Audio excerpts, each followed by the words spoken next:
Hey everyone, it's Stargazy, and welcome to my first ever drawing video. Anyway, today I will reimagine how my OCs would be like in the Genshin Impact universe. First of all, here's what my OCs originally looked like. Oh, look at my children. Oh. So basically they're all magical guardians. In my universe, they are called dreamers because they use the power of dreams to cleanse the people of nightmares. Yes, proper noun, that feed off their ambitions and life energy, and that's the basic premise of it. The first two OCs I will reimagine are Astro and Randall. Let me give a quick introduction to both of them. So, starting off with Astro. Astro is a quiet person who loves to yap about topics he's interested in. He used to be more outspoken, but due to bullying in high school, he tends to keep to himself and prefers to hide in the background. Astro is an emotionally deep person. He feels emotions more than the average Joe. Again, due to incidents in high school, he hates this emotional side of himself and tries not to feel anything to avoid getting hurt. Randall is an outgoing person who makes friends very easily. He has a friendly demeanor and is considerate of those around him. He has people-pleasing habits and tends to others' needs before his own. He also has an urge to be liked by everyone and changes himself to be more palatable. He plays into the stories that people make up for him to seem more likable. It was instilled to him at a young age that status and popularity are very important. It gives him more opportunities and such. At the lowest point of their friendship, Randall denounces his friendship with Astro in front of the class due to some shallow classmates pitying him for having such a rude friend. Astro doesn't go out of his way to talk to people, and some people misunderstand that as him being rude. Randall only said that because he didn't see Astro in the class, but Astro heard it all. After this encounter, their friendship faded. In senior year of high school, Randall cuts ties with his friend group and is isolated. He tries to keep in contact with Astro, but he's been blocked everywhere. Randall lives in solitude and regrets that day ever since. He wants to repair his relationship with Astro, but knows it's impossible until that fateful encounter. Basically, Astro was running late to college due to sleeping late. Randall's bike almost runs into Astro, and he apologizes and asks what's going on. Astro reveals that he goes to the same college Randall is attending. Randall offers him a ride and Astro begrudgingly accepts. After this incident, their relationship slowly repairs. The story is basically them reconnecting with each other, rebuilding friendships, and making new ones.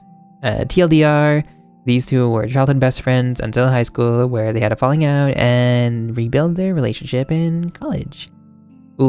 Anyway, that is their personality and backstory. Now let's put them in Genshin. First, let's start with Astro. So, he will be Fontanian and will be an astrologer. Also, I will rename him to Etoile to fit the French theme. And now let's talk about his design process. For the first one, I tried making his original outfit and tried to Genshinify it. I added more ruffles and made his cape less symmetrical, favoring the screen left side. Second outfit was inspired by Emily, as you can see, with the corset and shoulderless sleeves. Third was inspired by Linny, love that twink. Fourth one was inspired by Escoffier. Fifth was Farina, but I didn't like it. And then for the rest of them, I used Louis XIV's outfit as inspo. And I just have to say, I really like Louis XIV style, y'all. Like, it's so over the top, and I love me some frills, bows, and ribbons. Like, come on. The ninth one's main clothing piece was a flared pants, or however you call it, with some ruffled slits. Do you guys know the exact name of those type of pants are called? Leave a comment below if you know. Anyway, my favorites were 2, 8, and 9. Ultimately, I chose number 8 because I just fell in love with the sleeves. I feel like number 8 suits Etoile the best because this looks like you could see him like at a library checking out books of astrology and such. I was studying Fontanian characters' outfits and tried to mix and match some details on my boy Etoile. Sorry for the wrong pronunciation. The only quote-unquote original part of him are the sleeves. His shawl was inspired by Nouvelette. His asymmetrical cape was inspired by Clorand. His vision accessory, the leg harness belt, and shoes were taken from Farina. His shorts were taken from Navia sleeves. And finally, the monocle from Charlotte. Now for the colors. He is obviously going to be Geo, so the main color would be yellow with some brown and white neutrals. I wanted to keep the color palette simple because I am not about to add random splotches of color here and there. Like, I love you, Emily, but you don't need all those colors. I'm sorry, like the purple and the yellow, and then the green, and then the black, and then, yes. Anyway, sorry. Again, it's just personal preference, so yeah. I also added some gold accents here and there because all characters in Genshin have metallic accents plastered on their outfits. I didn't know what to add for the patterns on his clothing, so I just added some lines with some stars attached to them everywhere on his outfit. And oh, I wanted to add a feather accessory because that's what his original outfit had. And I was like, oh, what lore should I add to this feather? And I was like, boom. He's gonna be a writer because he wishes to change fate through the stories he writes. Now, backstory time.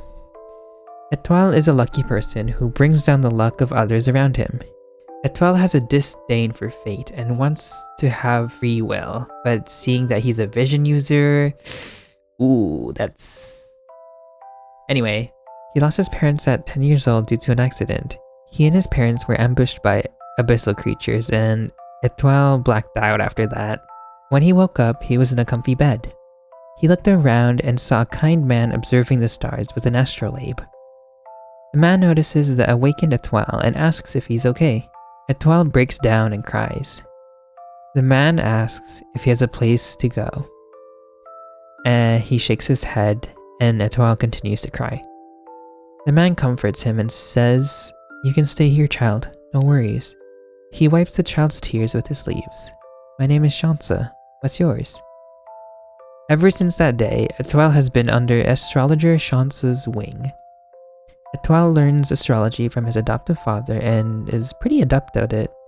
He also learns how to write stories from Shansa.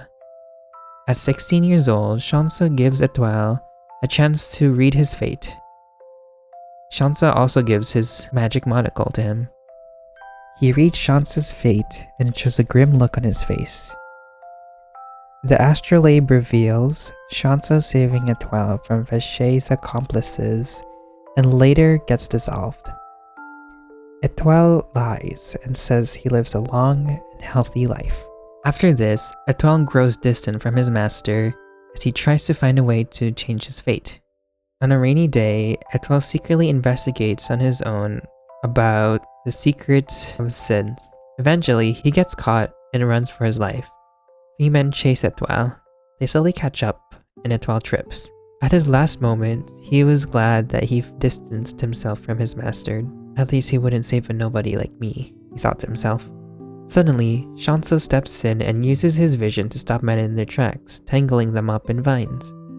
He instructs him to find an officer and arrest the culprits. By the time Etoile brought an officer, everyone was gone. Without evidence, the officer cannot place charges on anyone. Shansa always knew his fate was grim. He left a letter saying how much he loved Etoile and was glad he saved at least one person using his power. Many of his efforts were failures and ended in tragedy.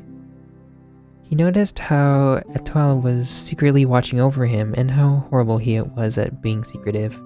"You have a good heart, my dear Etoile.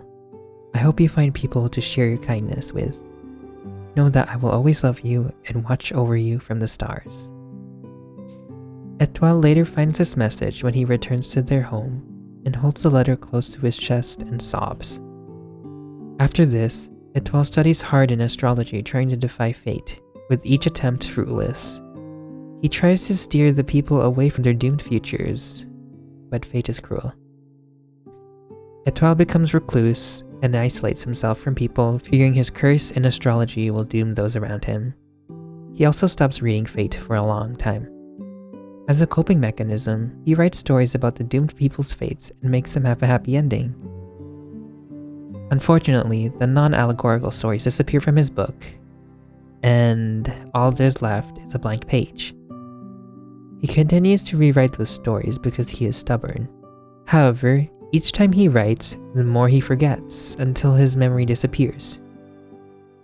He noticed that his more fictional stories weren't blanked and figured that he should continue writing in a more allegorical way. He spends his days analyzing the stars, hoping to overcome fate. For his kit, he will be a Geobo user, focusing on ultimate and skill damage support. For his skill, Etoile observes the enemies with his magic monocle to expose weak spots. Using skill will mark enemies with a star that reduces their defenses and increases incoming skill damage. Think of it as Nahida and Charlotte's skill. Using burst will summon a shooting star rain that will follow the active character. For every shooting star that hits an enemy, it will reduce the cooldown of the entire party's skill and burst, excluding Etoile. And yeah, that's his kit. Now, it's Randall's turn. Randall is a boring name in the Genshin universe, so I renamed him Spiegel. I just Google translated the word mirror because his base form has a lot to do with self-image and coming to terms with yourself. Anyway, I wanted him to be from Mondstadt as a Knight of Favonius. The first 3 outfits were so boring. It was giving NPC. Like it was not it, y'all. It was not it. So I decided to use Jean, Kaya, Noelle, and Varka as my inspirations. For outfit number 4, I had the idea of making him more fanservice-y, cause why not? Hazo was my main inspo for this because of his sleeveless shirt. It's very iconic. The reason why he wears sleeveless shirts is because Spiegel is a cheeky person who is very confident in his skills, so that's why he wears little to no armor around his arms. He is also a show-off and likes to give a performance. His fellow knights are tired of his shenanigans, but they can't deny he brings energy wherever he goes. Anyway, outfit 5 was leaning toward Kaya's and Varka's designs, and finally, outfit 6 is a combination of 4 and 5, and y'all, I think I kinda ate that, like, I don't know, I feel like I used the right amount of asymmetry, and I don't know, it just feels right to me. Now it's coloring time. So basically, he's a blondie with blue eyes, and his main color is purple, his secondary color is a dark desaturated fuchsia, and white as a neutral color. And of course, added gold accents everywhere. His motif is a 4-pointed star because that's what his base form has. His base form was inspired by Astro's look and decided to theme himself after that. They were each other's guiding stars, you could say. Anyway, I don't know if I want him to have Conrian ties just because he has a 4-pointed star motif, but upon looking up the Conrian star, it has 8 points, and I'm like, I don't know, I just don't want him to be Conrian. Let's just say he likes stargazing and subconsciously added stars to his outfit because seeing the starlit sky puts him at ease. He's also a star in a performative sense because he's a show-off. Anyway, I think my favorite part about him is his hair. I really like men with long hair, and more men should have long hair, just saying. Anyway, I also wanted to make it look like the fur on Kaya and Varka's outfits, so yeah, that's fun. Oh yeah, I also wanted to oppose Etoile's design in a sense. As you can see, Spiegel's outfit is favoring screen right, while Etoile's is favoring screen left. Etoile has poofy sleeves, while Spiegel has none. Etoile is top heavy, while his is bottom heavy. And of course, yellow and purple are contrasting colors. Although the yellow I chose is not complementary to Spiegel's purple. And it's actually blue, while his purple's complementary is green. But I refuse to use that horrid cold yellow, and I think it's a ugly yellow. I don't know, personally for me, I can't make it work, but maybe you can, I don't know. Anyway, backstory time! As children of the treasure hunters, he and his twin sister Rosalie had a hard time growing up. The two were both found abandoned as babies by a kind treasure hunter woman who took both of them in. She named Spiegel after seeing him fascinated with his reflection near bodies of water and reflective like surfaces, and Rosalie after the flower she gave her that cheered up the same crying child. When they were about 12 years old, she taught them about stealth and how to be effective thieves. The three of them were a treasure hunting trio. They didn't have the best things, but they had each other. However, after having an altercation with another treasure hunter group, they decided to flee before they were killed. Their adoptive mother instructed them to run far away until they saw a stone castle. They hesitated at first but ran away begrudgingly. They ran and ran until they saw a stone castle. They crossed a stone bridge and collapsed due to exhaustion. When Spiegel finally woke up, he saw Grandmaster Varka looking after him. Spiegel sneakily grabs a polearm he brought and points it at Varka. The Grandmaster tries to calm him down, but he quickly lunges at him. Varka obviously clears Spiegel and says he has potential. He doesn't trust the Grandmaster but respects his strength, so he yields. He asks where his sister is, and Varka takes him to the library. He sees Rosalie and Lisa studying. Spiegel runs to Rosalie and hugs her. Rosalie reciprocates but scolds him to not be so loud in the library. After training under Varka and being enrolled in the Knights of Favonius, he climbs up the ranks and becomes an official Knight of Favonius. He idolizes Varka and has great respect for him that he has picked up on some of his mannerisms. He's like a spunkier Varka, I guess. Spiegel is under the reconnaissance company of the Knights of Favonius because of his sneaky thief background. I wanted him to be in the cavalry company at first, but I don't want him to be a Varka wannabe. I don't know. What do y'all think? Anyway, after some time, he trains a promising squire named Esche. She and her family moved all the way from Natland to Mondstadt after the ley lines have been properly restored. They quickly become best friends and become an iconic duo. Esche teaches him about the art of fist bumping, and this will have a payoff later. Trust. And now for his kit. Spiegel is an electropolearm user. He is a parry DPS. His skill has 3 charges. For every perfect parry, he ignores all resistances and buffs himself with damage %. He also gets a stack for each perfect parry he performs called Reflection Rush, max 3 stacks. Each RR stack increases the multiplier of his burst and increases the crit damage as well. His burst does massive damage and becomes a nuke whenever he has max Reflection Rush stacks. And that's the end of the video. Thank you so much for making it this far. Shout out to the 1 viewer who's still watching this. Hey! If you want more videos like this, make sure to hit that subscribe button and give this video a like to let me know to keep on going with this. I also plan to make a narrative animatic of the story based on my OCs and the world of Genshin. Anyway, thank you again for watching to the end. May the stars shine on you. Bye!